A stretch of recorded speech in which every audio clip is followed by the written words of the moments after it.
Eye on Education, I'm Fred Martino. The Center for English as a Second Language at Southern Illinois University Carbondale is the third oldest certified intensive English program in the United States, supporting generations of students.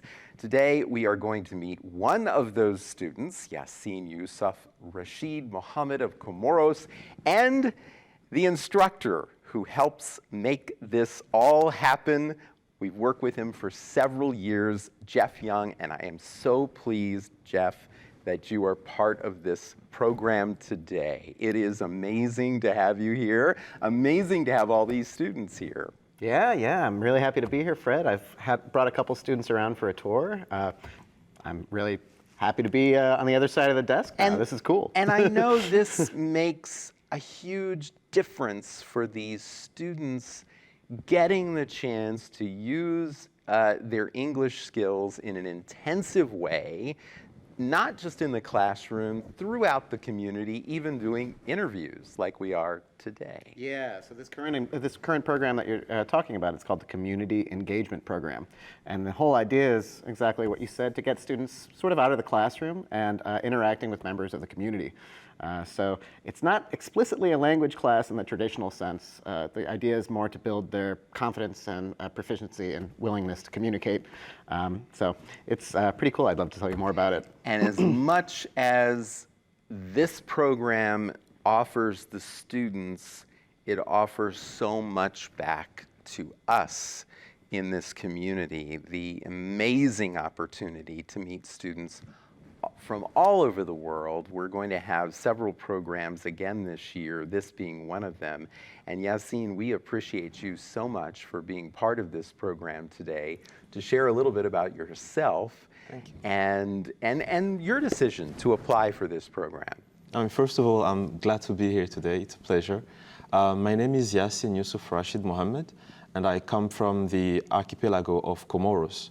So I majored in computer science and information technology back in India, and I'm intending to pursue a specialization, a master of specialization in the University of Missouri in data science and analytics. As a Fulbright nominee, I was actually conveyed the opportunity to pursue this program, and as I used to think and always say, there is always room for improvement. So I just decided to jump on the opportunity, and here I am today. And it is so good to have you here. So good to hear how you've also been having the chance to volunteer throughout the community. Tell me some highlights there. The community engagement we got at the CESL is quite unique, and I really like it. It's a very fantastic opportunity as we get to meet the local community. We've actually met different organizations so far, 8 organizations, if I recall properly. Among them, Heron House of Hope, Green Earth, Voyage, Start also. It's amazing to meet people from different backgrounds, immerse myself in the American community as well. And immerse is a good word. Geoff, that has been one of the things I have been most impressed about. Each year, when you bring these scholars to the TV station, the radio station, they have the most amazing questions about broadcasting and life in the United States. It is invigorating for me to meet them and to hear their stories and try to share a little bit about life here and learn about their lives and their countries. That must be, I would think, rewarding for you, not only personally, but then seeing that interaction not only here, but throughout the community. Yeah, invigorating is the word you used. It's invigorating for you, equally for me. Probably more for me, because I spend you all have this a lot time more with them. time, right? Yeah, and Yacine won't toot his own. Yacine won't toot his own horn in this way, but he mentioned he's a Fulbright scholar. I mean, all these Fulbright students that we have, they're brilliant. They're absolutely brilliant. So I get to work with them all the time. And as you said, getting them out into the community, interacting with people. I mean, a lot of people in Carbondale are surprised to learn that we have this huge wealth of international students here studying at SIU in our program here at CESL, and also doing their masters and graduate degrees as well. But yeah, it's completely invigorating. I love every day of my job. Yeah, I bet you do. I always look forward to this. Yacine, being multilingual is an incredible benefit. Tell me how it has helped you personally. Back at home, in my country, we have 3 national languages, actually, Comorian, French, and Arabic. So I did not really have the opportunity to learn English. But then when I went to pursue my higher studies in India and I started learning English, doors opened to me, opportunities, and among them being actually a Fulbright nominee, Fulbright candidate. I believe being multilingual allows you to opens doors for you and opportunities which people do not really get in life. Language is a medium that can be used to bridge gap between cultures and opportunities. So far, English and French and the languages that I've acquired along my lifetime allowed me to get many opportunities, which I'm confident and grateful for.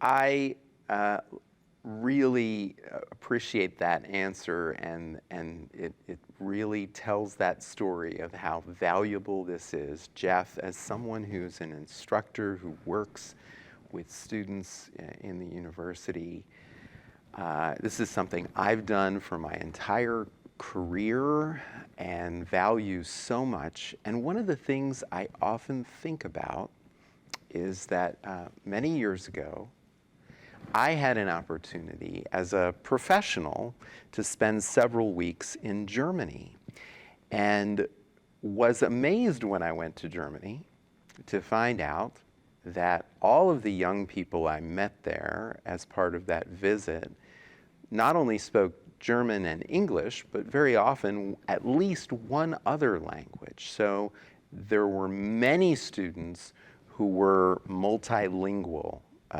in 3 languages, pretty much all students 2 languages.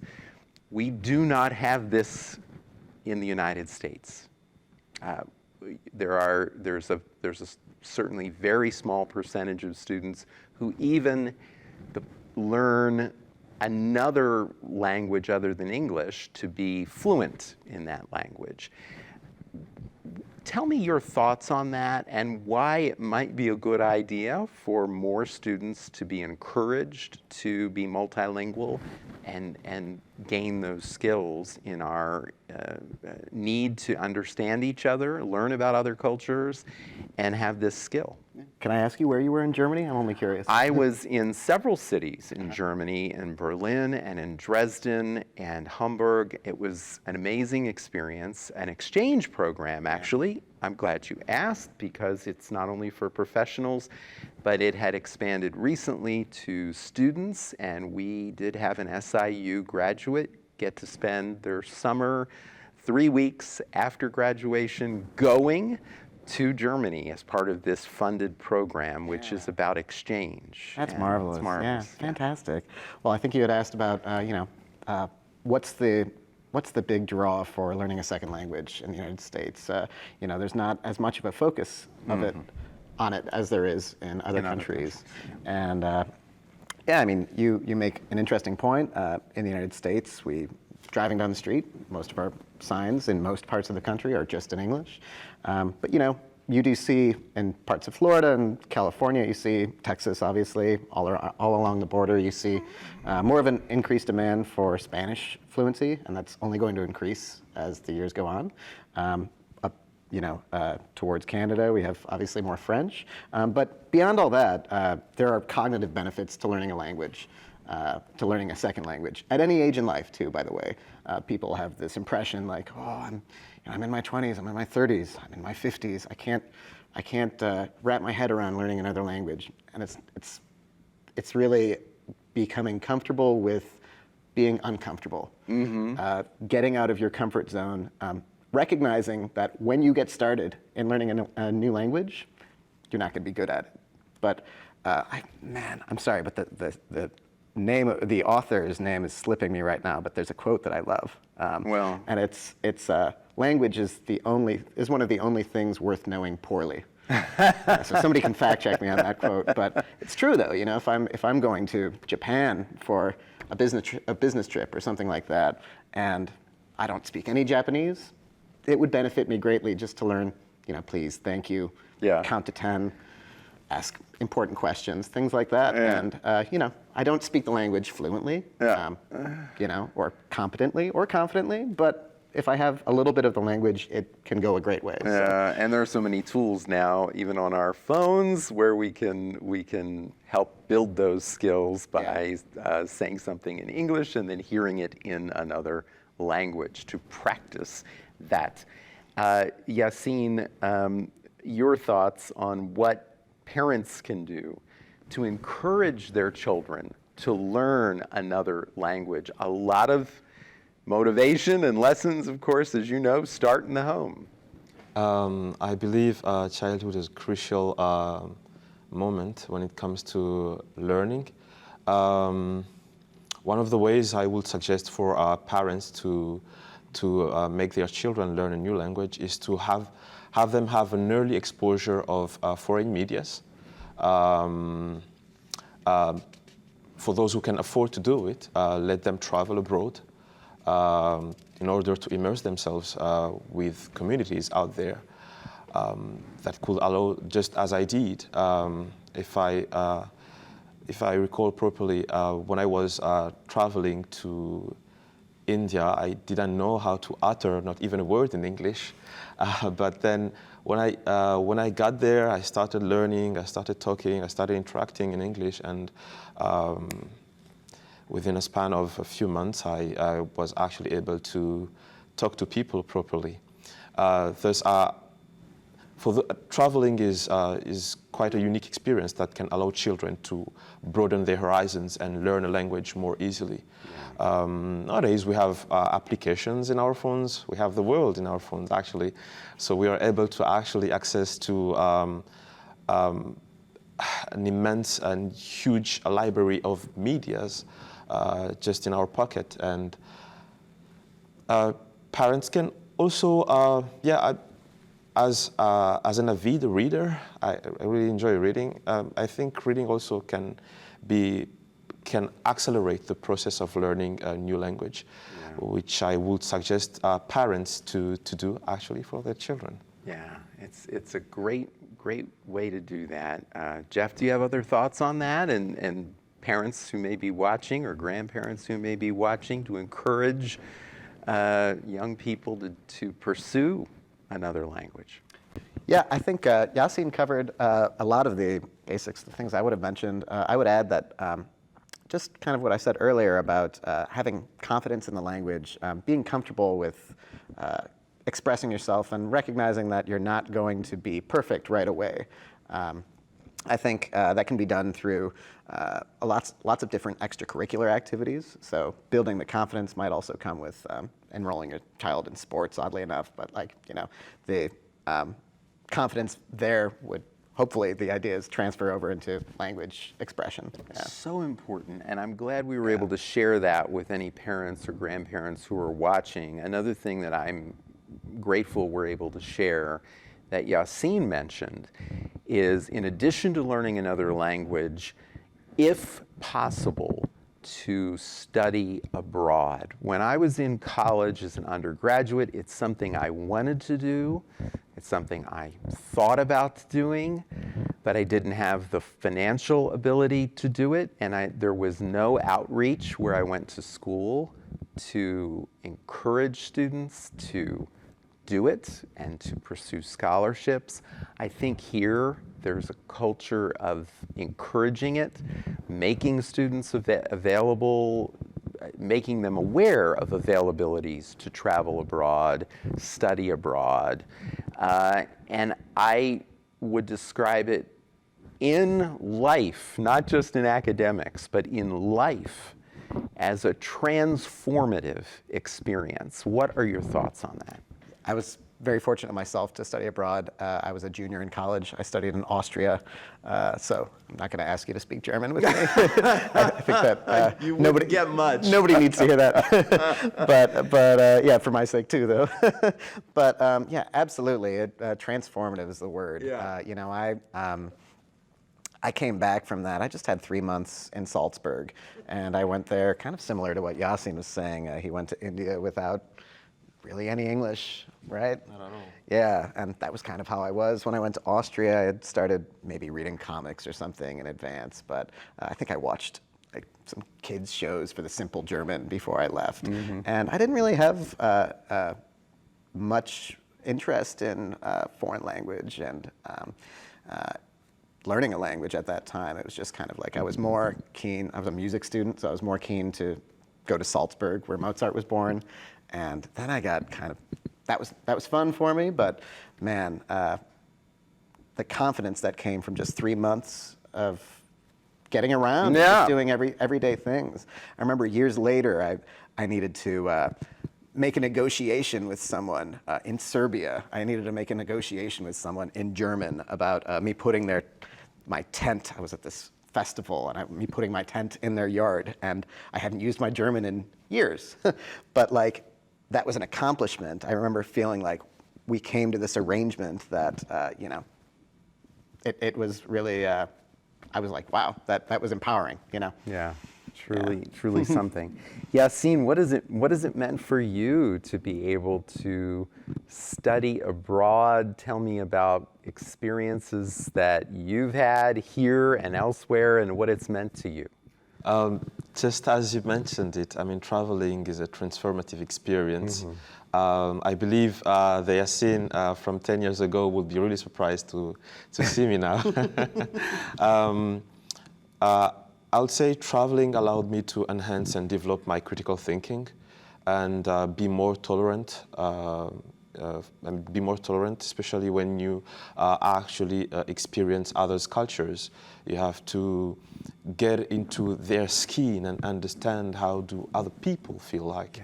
Yeah, it's really important. And my experience so far here in Carbondale, especially with diligent professors like Geoff, allowed me or gave me opportunities to get to meet people who do not have the same, who do not actually have the same opportunities that we have. So I get to see life through their lenses, which is really, which is incredible. Yeah. So overall, I would say that traveling it's important. I would recommend anyone who can to travel and get to meet new people, network, and it's a very funny and happy experience. I bet in your life, after having the chance to study abroad, that you're now thinking that when your schooling is done, this will have to become part of your life for your vacation time, to be able to go and travel around places you haven't been or revisit places where you have been. Yeah, for sure. I would like to travel every day and meet new people. It transforms, I mean, traveling transforms you. Yeah. And you may find home elsewhere, not back at home. Yeah. I would add to that I've got a second family in India, and I would have never expected to have them or to meet them in my whole life. So they stay in touch. We still stay in touch up to this day. That is wonderful. Really loves to travel. We had 1 week off between terms. Man, in 1 week you went to Chicago, Philadelphia, Washington, New York. Yeah. Oh my goodness! In 1 week.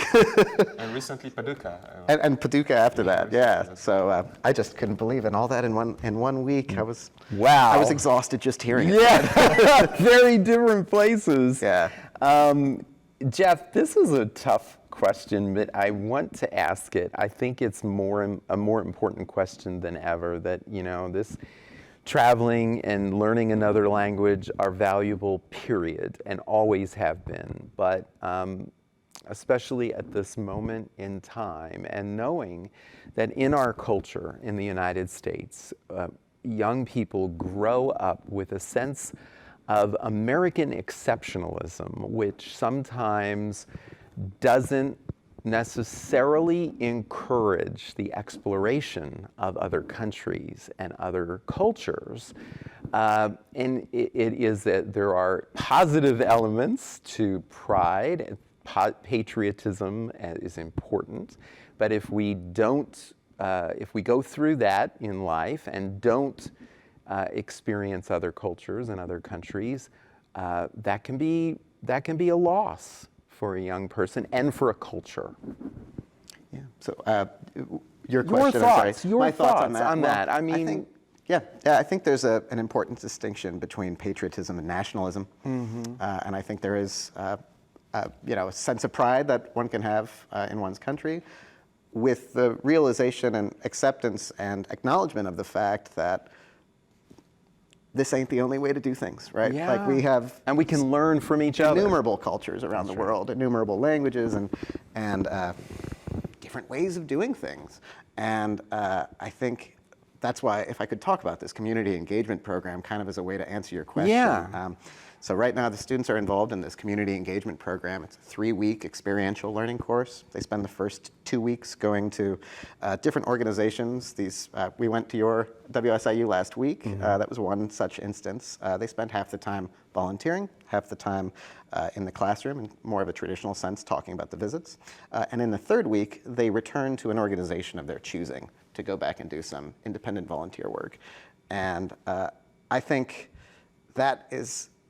that's so integral to the success of the program, because it gives them that sense of empowerment. Like, they need to plan their own arrangement to go back, and I'm not there, I just drop them off, and they don't have me as an intermediary if there's a kind of issue of any kind, if there's a breakdown in communication of any kind.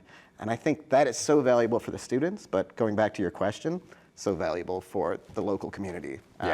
Because there's just, it's brief. I wish it could be longer, I really do.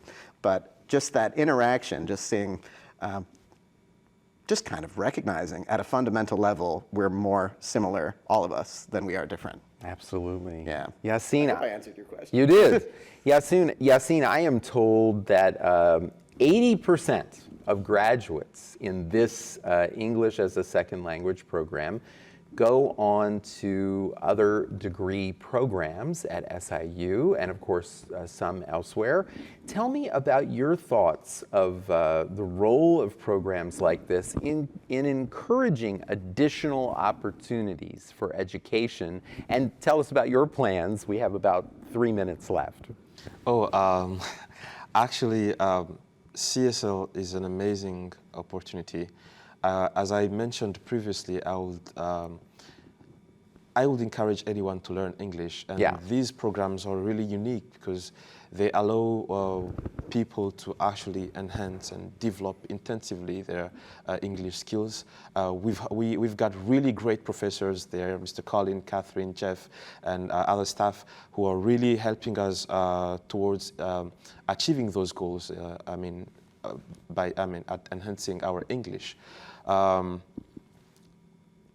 going to give, we as Fulbright, there are Fulbrighters who come here in the US directly starting their graduate program without actually having the opportunity to immerse themselves in this kind of programs. I myself have been really lucky to be able to be part of this and get to know how the system works, how people think, how the educational system is actually architectured. CESL is unique. I can't even, I don't even have the words to describe it, but it's a very unique experience that allows people to